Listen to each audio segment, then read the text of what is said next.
We don't think that your world is as out of whack as you are seeing it. And we wouldn't make a big deal over a little bit of negative emotion if we were standing in your physical shoes. But we do agree with you. It should feel better to you. Life should be good to you. You should get what you want. You shouldn't have to suffer. Things should unfold. You should feel your power. We want you to know your worthiness. And we think that is the biggest, boldest, most accurate answer to the question that you're posing here. People have lost their sense of worthiness because of the distorted story that has been told to them about who they are.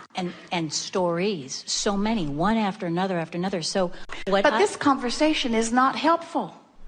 In other words, you are continuing that story. No matter what the reason is that you're focused upon that, you're not focused upon what's in the vortex as you tell such a story. So you want to get into the vortex so that you can radiate the knowledge that you want others to find. And this is the time of awakening, meaning this is the time when all who are looking will find. We want to find a way of helping you to feel the enthusiasm that we feel when your life causes you to put something into your vortex and then you manage to get in there where it is. That's the thrill of life. And that's the nugget that everyone is looking for. We want to convince you that the perfect world isn't one where everybody knows what you're coming to know and everybody is just this really dynamic, deliberate creator. That's not the perfect world. The perfect world is the world you've got.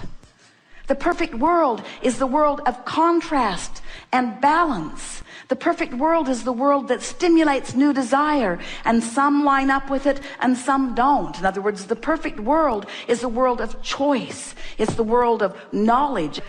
And we know that when you find a way to find happiness, that you want to tell everybody about it. But the thing that's tricky about that is somebody who's not in the vicinity of happy can't hear you. And so then you want to say, well, something's screwy with the system. And we say, no, it's not screwy with the system. There might be something screwy with people's ability to understand where they are in relationship to who they are.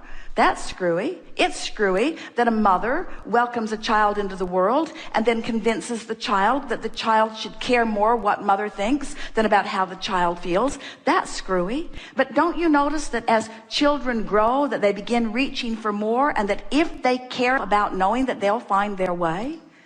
We cannot assume that people in various religions haven't found something meaningful that is working for them. In other words, we are not for a moment here to suggest that the way that we are explaining all of this is the only way that it can be explained.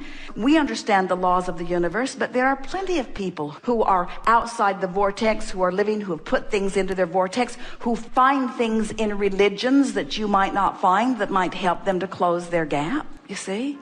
There's not one right way of living. There are so many right ways of living.